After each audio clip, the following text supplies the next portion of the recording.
इस वीडियो में हम जो टॉपिक डिस्कस करेंगे उसका नाम है सिटीजन चार्टर। क्या है सिटीजन चार्टर या नागरिक अधिकार पत्र? इस टॉपिक को इस वीडियो में हम डिस्कस करेंगे। पहले हम इस टॉपिक के बारे में पढ़ेंगे और बाद में हम देखेंगे कि इस टॉपिक से संबंधित आरपीएससी की पिछली परीक्षा में क्या क्या प्रश्न पूछे जा चुके हैं, उन प्रश्नों को देखेंगे। तो शुरू करते हैं। अभी ईओ और आरओ का एग्जाम हुआ था 2023 में। उसमें जो नागरिक अधिकार पत्र से दो क्वेश्चन पूछे गए थे। दोनों क्वेश्चन इसकी सिटीजन चार्टर की जो ऑफिशियल वेबसाइट है उससे पूछे गए थे। तो ये सारे नोट्स उस ऑफिशियल वेबसाइट से बनाए गए हैं, तो इम्पोर्टेंट है, ध्यान से पढ़ना। शुरू करते हैं। सिटीजन चार्टर क्या है? तो सिटीजन चार्टर क्या है? एक प्रकार का डॉक्यूमेंट होता है जो कि किसी संगठन की अपने नागरिकों के प्रति प्रतिबद्धता को बताता है। तो सिटीजन चार्टर क्या होता है? वो एक प्रकार का डॉक्यूमेंट होता है जो कि किसी संगठन या विभाग की उसके नागरिकों के प्रति प्रतिबद्धता को बताता है। वो क्या होता है? Citizen charter. तो सिटीजन चार्टर क्या है? एक प्रकार का डॉक्यूमेंट जो किसी संगठन या विभाग की उसके नागरिकों के प्रति प्रतिबद्धता को बताता है। नेक्स्ट हम देखते हैं सिटीजन चार्टर में किस किस क्षेत्र के में किसी संगठन की उसके नागरिकों के प्रति प्रतिबद्धता को बताया जाता है। तो वो कौन कौन से क्षेत्र है जो कि सिटीजन चार्टर के अंतर्गत बताए जाते हैं? वो है सूचना, विकल्प, परामर्श, सेवाओं के मानक। इन सभी क्षेत्रों के बारे में सिटीजन चार्टर में उसके नागरिकों की प्रतिबद्धता के बारे में बताया जाता है। नेक्स्ट हम देखते हैं सिटीजन चार्टर में जो सिटीजन शब्द से क्या तात्पर्य है। तो सिटीजन चार्टर में सिटीजन शब्द से तात्पर्य क्या है, या फिर बोल सकते हैं नागरिक अधिकार पत्र में नागरिक शब्द से क्या तात्पर्य है। तो नागरिक शब्द से तात्पर्य क्या है? ग्राहक। क्या है? ग्राहक। तो सिटीजन शब्द से तात्पर्य उन ग्राहकों से है जिनके हितों या मूल्यों को चार्टर में संबोधित किया जाता है। तो सिटीजन चार्टर में सिटीजन शब्द से मतलब क्या है? ऐसे ग्राहकों से, मतलब ऐसे ग्राहक जिनके हितों या मूल्यों को चार्टर में संबोधित किया जाता है, वही क्या कहलाते हैं? नागरिक कहलाते हैं सिटीजन चार्टर में। नेक्स्ट हम देखते हैं सिटीजन चार्टर कानूनी रूप से लागू करने के योग्य नहीं होते हैं। ठीक है, तो सिटीजन चार्टर कभी भी कानूनी रूप से लागू करने के योग्य नहीं होते। ये वाला क्वेश्चन अभी ईओ आरओ एग्जाम में पूछा गया था, तो ये सीधा वेबसाइट से लिया गया। अभी हम डिस्कस करेंगे आगे क्वेश्चन को। तो सिटीजन चार्टर कभी भी कानूनी रूप से लागू करने के योग्य नहीं होते हैं। सिटीजन चार्टर क्या होते हैं? गैर न्याय संगत होते हैं। क्या होते हैं? गैर न्याय संगत, और ये कानूनी रूप से लागू करने के योग्य नहीं होते हैं। अगला प्रश्न हम देखते हैं, कौन सा विभाग सिटीजन चार्टर के निर्माण तथा उसे संचालित करने के प्रयास में महत्वपूर्ण भूमिका निभाता है? तो वो कौन सा विभाग है जो कि सिटीजन चार्टर का निर्माण करता है और उसे संचालित करने में महत्वपूर्ण भूमिका निभाता है? वो विभाग है प्रशासनिक सुधार एवं लोक शिकायत विभाग। कौन सा है? प्रशासनिक सुधार एवं लोक शिकायत विभाग, जो कि भारत सरकार का कार्मिक एवं लोक शिकायत एवं पेंशन मंत्रालय के अंतर्गत आता है। कौन सा विभाग है जो कि सिटीजन चार्टर का निर्माण और उसे संचालित करने के प्रयास में महत्वपूर्ण भूमिका निभाता है? वह है प्रशासनिक सुधार एवं लोक शिकायत विभाग। नेक्स्ट हम देखते हैं नागरिक अधिकार पत्र या सिटीजन चार्टर, इसके प्रमुख घटक या तत्व कौन कौन से हैं? तो सिटीजन चार्टर के प्रमुख जो घटक है या तत्व है वो देखते हैं हम। तो सिटीजन चार्टर के अंतर्गत क्या है? किसी विभाग द्वारा प्रदान की जा रही सेवाओं का विवरण होता है। ठीक है, तो सिटीजन चार्टर में क्या है? उस विभाग की द्वारा प्रदान की जाने वाली जो भी सेवाएं है उनका विवरण होता है सिटीजन चार्टर में। नेक्स्ट की सेवाओं का लाभ उठाने के लिए विभिन्न विधियों को प्रचारित करता है। सिटीजन चार्टर है तो सेवाएं देता है, तो सेवाओं का लाभ उठाने के लिए विभिन्न विधियों को प्रचारित करता है। नेक्स्ट हम देखते हैं सेवाएं कैसे और कहां से प्राप्त करनी है, उसका विवरण भी होता है सिटीजन चार्टर में। तो सेवाएं कैसे और कहां से प्राप्त करनी है उसका विवरण भी होता है सिटीजन चार्टर में। नेक्स्ट हम देखते हैं शिकायत निवारण तंत्र का विवरण और उस तक कैसे पहुंचे उसका भी विवरण होता है सिटीजन चार्टर में। शिकायत निवारण तंत्र और उस तक कैसे पहुंचे उसका भी विवरण होता है सिटीजन चार्टर में। नेक्स्ट हम देखते हैं कि सेवा वितरण की विफलता की स्थिति में मुआवजा जैसी अतिरिक्त प्रतिबद्धताएं दी जाती है सिटीजन चार्टर में। तो अगर सेवा वितरण की विफल हो जाए तो क्या दिया जाता है? मुआवजा जैसी ऐसी प्रतिबद्धताएं दी जाती है सिटीजन चार्टर या नागरिक अधिकार पत्र में।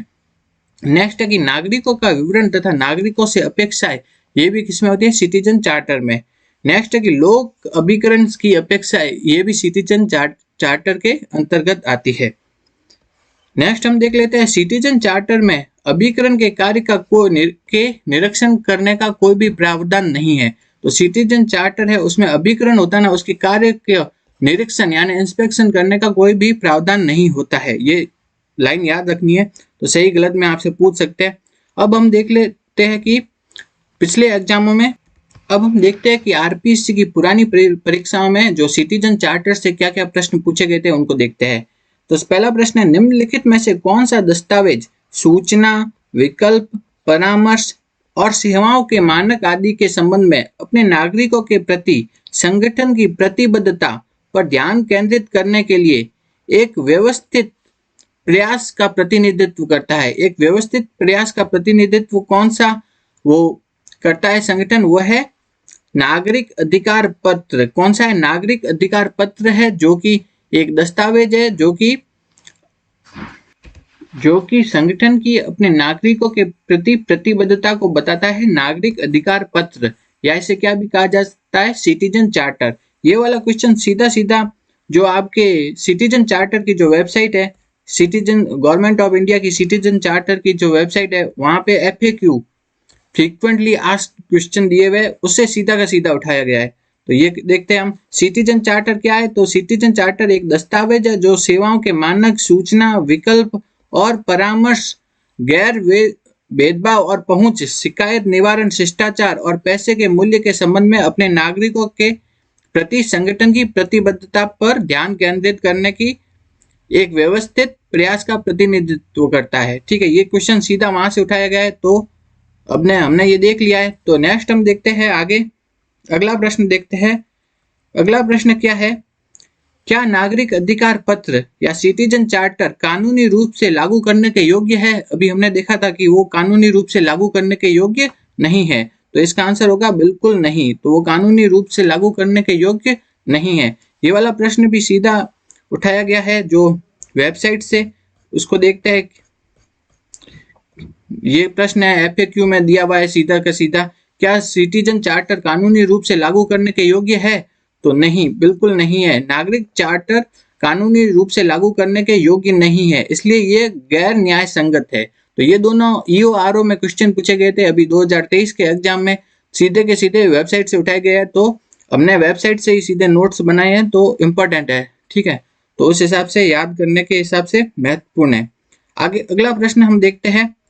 नेक्स्ट प्रश्न है जो सिटीजन चार्टर से संबंधित पूछा गया था, ये पूछा गया था RS 2021 में पूछा गया था,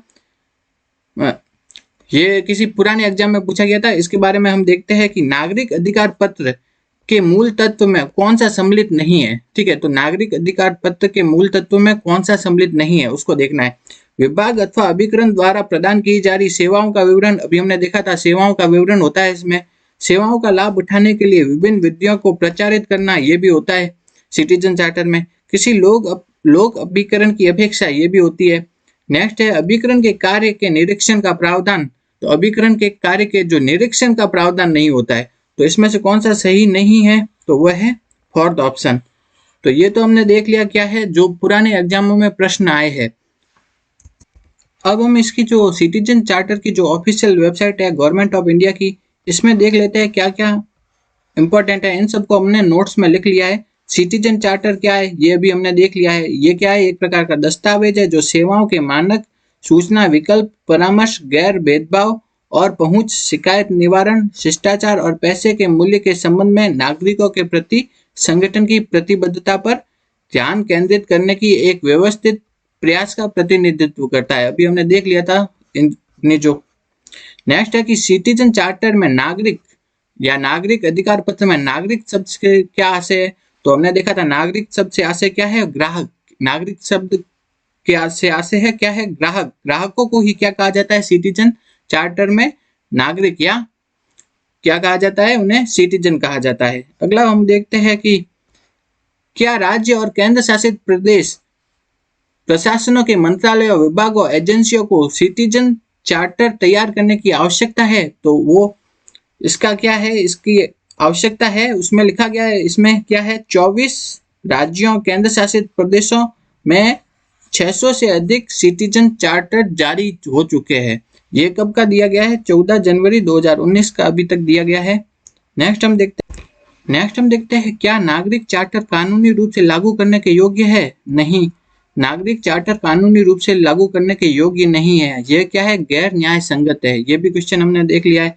नेक्स्ट है कि नागरिक चार्टर पहल में प्रशासनिक सुधार और लोक शिकायत विभाग की क्या भूमिका है? अभी हमने देखा था, ये सब क्वेश्चन हमने अभी अपने नोट्स में शामिल कर ली है। अगर आपको हमारा ये वीडियो अच्छा लगा तो वीडियो को लाइक करो, ज़्यादा से ज़्यादा शेयर करो और हमारे यूट्यूब चैनल को सब्सक्राइब करो। Thank you.